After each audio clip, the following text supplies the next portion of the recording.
Welcome to the Simple Sophisticate podcast, where intelligent living is paired with signature style. I'm your host, Shannon Ables, and whether you're listening on your commute, exercising, working in the garden, or sitting down with a hot cup of tea or a cafe au lait, thank you for tuning in. Let's get started.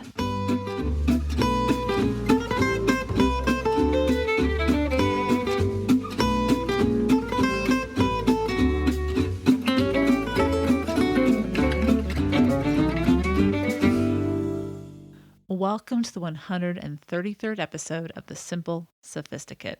Today we're going to talk about relationships, but in a different approach. We're going to talk about relationships with regards to what we need to accomplish before we enter into a relationship, should we want it to be healthy and give it its best opportunity to be successful.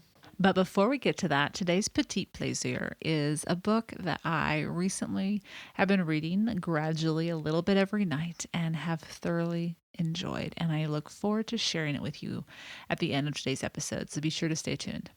But now back to today's topic. We're going to discuss 8 things to accomplish before stepping into a relationship. Let's get right into it. Maybe you've had a few or many past failed relationships. Perhaps you are currently single or maybe married or in a relationship at the moment, but maybe it just doesn't feel as though you know how to make it stronger or healthier, but there is some part of you that knows it's possible. Even if you aren't in a relationship, you understand that it is a healthy relationship that you seek because, well, at the moment, your life is grand on its own. It's far better to be on your own and content than be in a dysfunctional partnership. And so you only want a relationship should it be a healthy one and elevate your life. As you reflect on the past with regards to relationships, those that have gone and passed, those mistakes that you maybe have been beating yourself up about, remember this. You gave love. You were hopeful. You did your best with what you knew at the time. And now, let go and forgive yourself. There's a quote that I often remind myself when I read it to consider what it states and to accept really what it states, because it is a truth that I think a lot of us can definitely nod our heads and say, yep, that's true. Here it is. Forgive yourself for not knowing what you didn't know before you learned it. All we can do is do our best. As I look back on my own past that contains a handful of relationships, all of which were unique and different and began and ended for different reasons, I know I am a different person now. I know that I have learned much more to be a far better partner, but also to be a far better and more content individual, whether I'm in a relationship or not. I know now, but I didn't then because I didn't know either what I needed or where to find the knowledge that I sought. I either had models that were dysfunctional and I didn't recognize it because I didn't know, or I didn't have a deeper understanding of what I was modeling my life after. Most importantly, I was still growing and discovering myself, and thankfully, that journey has never ceased. Why am I thankful that the journey has continued? Well, because it has finally led me to resources that are valuable and worthwhile so that I can understand what I was lacking when it came to being someone who was indeed ready to be in a healthy relationship. And this is what I would like to share with you today. 8 things to accomplish before stepping into a relationship. Number 1, explore what interests you. In episode 131, the philosopher Bertrand Russell's approach to happiness was discussed here on the podcast in detail. And at the top of the list of the 38 ways to attain happiness was the idea of exploring what interests you. The key is sincerity of interest, and the other component is to have more than just a few of these interests. For if one falls through, doesn't work anymore, is no longer available to you, or if anything wanes, you have other interests which can fill the gaps and ease the loss in your daily routine of doing what you love and enjoy. To put all of our time and interest into one basket of interest is to put a tremendous amount of pressure on that focus in our lives. Often that focus is a relationship, and while tending to and investing in a relationship that brings us much joy is a worthwhile experience, it shouldn't be the only interest we have. Pursue your love of the French language. Pursue your love of cooking, your itch to travel, working in the yard, caring for a pet, time in your art studio, anything that you are naturally drawn to, and build a wealthy life of interests that fill your schedule without weighing you down. So number 1 is explore what interests you. Number 2, investigate and explore your barriers to healthy relationships. I want to begin with a quote by Bernard Kelvin Clive. He states, "The good news is that every morning we have the choice not to be controlled by circumstances nor our past, but by purposely designing our day, hence our lives better. Not to react to life, but to respond with love." The work behind the scenes that nobody sees, the internal work, is the work that will reap awesome, lasting benefits, enabling each of us to see and experience lasting growth from which we can continue to build on to build the strong and healthy relationships that we want, but perhaps didn't know how to attain because we were getting in our own way unconsciously due to either buried fears, insecurities, a past history that played a negative thought track that prevented us from seeing the amazing possibilities we have been presented with and will be presented with in the future. When we invest in ourselves by scheduling time with a counselor or an expert in the field in which we know we need to grow, is an investment in a quality way of life that will not only equip us to attain true contentment, but we will be able to demonstrate that to the world around us and provide an environment and a model of how to live well. So number 2 is investigate and explore barriers that we have to healthy relationships. Number 3 is learn how to communicate effectively. Some of us, as children, were able to observe healthy and effective communication habits. The most powerful communication that is often hard to see modeled is when two individuals disagree. How do they express how they are feeling? Feel respected without attacking, and move forward. If we haven't seen this modeled in our lives, it is up to each of us to learn. And thankfully, there is an abundance of information out there on how to do that. But basically, let's boil it down. Ultimately, in order to communicate well, we must know what we want to say and why we want to say it. And in order to understand the why, which is actually a difficult truth to unearth, we must get to know ourselves. And this may sound odd perhaps at first, but we need to understand why we are angry in particular moments. We need to understand why we are fearful. We need to understand why we get defensive or why we get jealous, and then look within ourselves to understand our unconscious reactions before we speak and do damage unnecessarily. On the flip side, we must not cower into ourselves and become passive. There will never be a healthy relationship that involves a passive individual if the relationship wants to grow stronger. We must learn how to communicate effectively, and that's the third component, knowing what to say, why we want to say it, and then how to do so in a manner that will move the relationship forward in a healthy direction. So we must learn how to communicate without attacking, express how we feel, that's honest but also respectful, be able to objectively observe our emotions, and then listen with intent to learn and understand more deeply. I'll provide a link to a previous post I wrote in which we go in more depth on each of these topics with regards to how to communicate effectively. So number 3 is learn how to do just that, communicate effectively. Number 4 is cultivate a strong, healthy social life. Our social worlds are often tied to our interests as well as our work. And as discussed in episode 36, while they take time to build, the gift is that we feel free to be ourselves, and thus our social life becomes a place of enjoyment, pleasure, respite, and an integral piece to our contented life. With a clear list of people to let go of which there are 9, and 6 people to welcome into our lives, this episode reveals it is who is in our lives that will help alleviate our stress and you theirs, as well as allowing them and you to be truly free to be yourself. That will then enhance the quality in all arenas of your life. So number 4 is cultivate a strong and healthy social life. Number 5 is actively pursue your dreams. Eleanor Roosevelt reminds us, the purpose of life is to live it, to taste experience to the utmost, to reach out eagerly and without fear for newer and richer experience.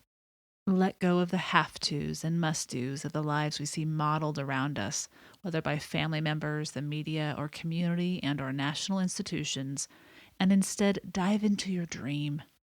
Maybe your dream prevents you from celebrating when Friday evening arrives with your friends, but enables you to come alive when you immerse yourself in the pursuit.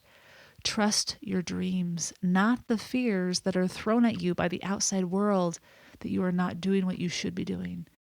People are intrigued and appreciative of those who have the courage to tap into something and pursue it doggedly. Not everyone will understand, but those who respect it and admire it will be people with whom you will connect with. And you, in pursuing your dreams, will find a contentment that at first will be hard to describe to anyone who is simply following a path that everyone else is on. But then you will learn it is the only way to be truly alive and authentically you. So, number 5 is actively pursue your dreams. Number 6, cultivate self-compassion. When we look within ourselves for compassion, we give ourselves permission to be imperfect. We begin to recognize that we must first be kind to ourselves in order for others to know that this is how we deserve to be treated. Yes, some will be kind to us anyway, as it is their way, and a very good way indeed. But for those who may attempt to push our boundaries, we recognize the attempt and can keep them out of our lives, unable to do harm. Often we are the harshest critics in our lives, as discussed in episode 122. But the belief that doing so is the best path to success is false. In fact, it is quite detrimental. Rather, being self-compassionate reveals a higher emotional intelligence, as we are able to have a broad perspective on our circumstances and move on rather than get bogged down in self-criticism. And when we are cheerleaders of our own lives, when we are not the bully in our own heads, we look less to the outside world to build us up and are able to build healthier relationships as we can take care of our own emotional needs. So number 6 is cultivate self-compassion. Number 7, become comfortable with validating yourself. If we do not first validate ourselves, approve of the life and the decisions we make within our lives, we will be constantly running around seeking approval from others, dependent upon it, desperate for acceptance, and we will only be harming ourselves, never able to find true contentment. As shared in a post in 2011, you can succeed if nobody else believes it, but you will never succeed if you don't believe in yourself. Why do many of us fall into the trap of first asking if we should do something and instead simply trusting what we know will fulfill us? What we know will bring us pure joy and what we know will make us happy? We want to bond with others. We want love. We want to feel love. This is human.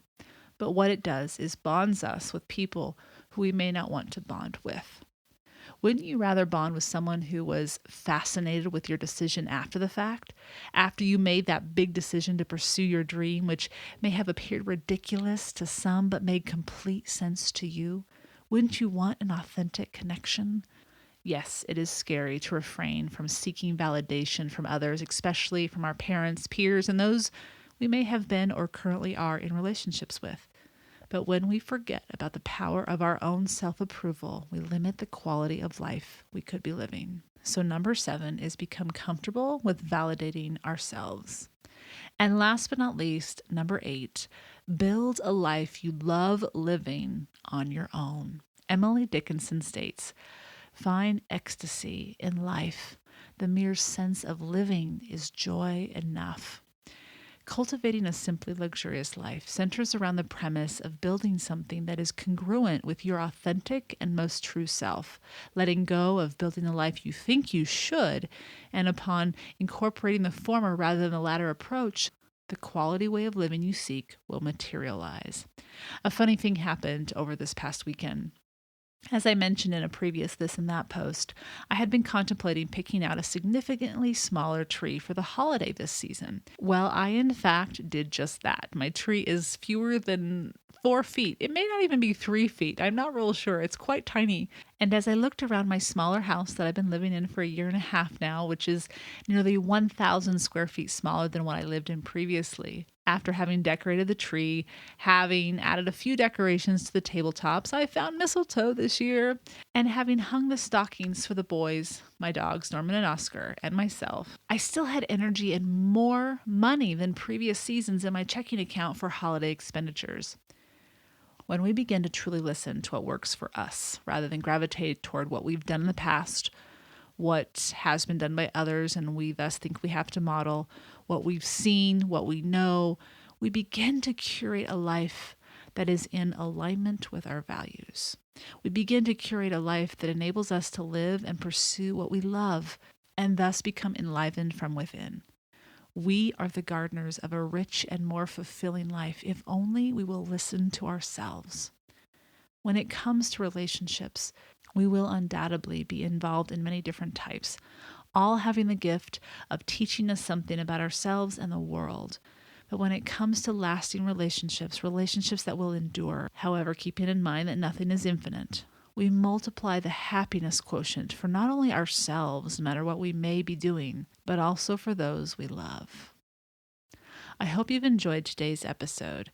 You can find the show notes for today's episode at thesimplyluxuriouslife.com/podcast 133, and I'll provide a lot of different links to previous posts and podcast episodes that go deeper into each of these topics should you be interested.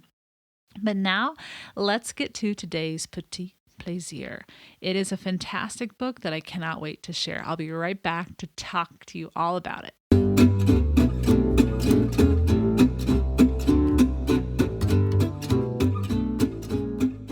Welcome back. This week's petit plaisir is something that many of you have probably heard about. I no doubt have watched the film many, many, many times, but I will admit I had never read the book until this past month. I'm speaking about Frances May's best-selling book, Under the Tuscan Sun, that was released originally in 1996. Now, the film starring Diane Lane was released in 2003, and it was loved and as I'd mentioned just a second ago, watched again by viewers. But the funny thing was, and I heard about this, but I was thinking, oh, just a few tweaks here and there. It can't be that different. The book is entirely different in so many ways than the movie. But this is a rarity in many cases. Both are lovely. Both are strong and lovely in their own ways and offer inspiration in various avenues that will inspire you to live your most authentic life. Now, why I'm suggesting this book 20 years after the fact is that just this past September, they released the 20th anniversary edition of Under the Tuscan Sun. And it includes an additional epilogue, I guess you could call it, of where she is now and what it's like now living in Tuscany at Bramasole. She still lives at Bramasole. It is the house you have read about from the first memoir, and it is only a few pages long, I'll be honest, but it is a wonderful reminder that trusting yourself, trusting those instincts about what speaks to you is well worth the risk. Along with recipes that she shares, she also takes us into the deep renovations of Bramasole. And while her story is the inspiration for the movie, it is a very loose parallel to the actual book itself. For example, Frances May, they purchased this house in Tuscany with her partner at the time, Ed. They're now married. There wasn't the permanently living in Tuscany as Diane Lane's character does, but rather she would go back to San Francisco and teach during the school year, and then she would go back to Bramasole during the summer and her vacations until now she lives there far more permanently. And so the film and the movie are quite different in that way. But it doesn't take away from the beauty of Tuscany, which is where the film was taped. Although it was not taped in her Bramasole, it was taped in another house that, and I'll provide a link to this on the show notes, that actually wasn't renovated until 2006. And you can see the complete renovations of that place that actually has 10 bedrooms, and you'll recognize it immediately from the film. But her house, Frances May's, was not the location of at which they filmed the actual movie, just simply the inspiration for it. Anyway, if you haven't read Under the Tuscan Sun but loved the movie, you will not be disappointed by the book, but do know that it is entirely different with regards to the relationship that sparked her to move over there and how often she lived there in the first few years. But it is nonetheless inspiring, and I enjoyed sitting down each night when I had a few moments or an hour or so to just get lost in a chapter or two. And it never failed to give me a bit of inspiration about pursuing the dreams that speak to us that maybe nobody understands at the moment. Visit the show notes at thesimplyluxuriouslife.com/podcast 133 for links to the book and links to other posts and Frances May's website to see even more pictures about how she's living now, still in Brahma Sole, and so much more. I hope you've enjoyed this week's Petit Plaisir, where each week ideas are shared to make the everyday all the more enjoyable. Tune in at the end of each Monday's podcast where I'll recommend a book, a film, or a recipe, anything that is a simple pleasure to satiate your sophisticated taste. Thank you for tuning in to the Simple Sophisticate podcast, where intelligent living is paired with signature style. For more ideas and inspiration throughout the week, stop by the blog, thesimplyluxuriouslife.com, or pick up the book, Choosing the Simply Luxurious Life, A Modern Woman's Guide. To stay caught up on the most recent podcasts, blog posts, and receive exclusive news as well as an extra dose of inspiration, subscribe to the Simply Luxurious Life's weekly newsletter, which arrives in your inbox each Friday to enjoy with a hot cup of tea or your morning coffee, just in time to jumpstart the weekend. Until next Monday, I'm your host, Shannon Ables. Bonne journée!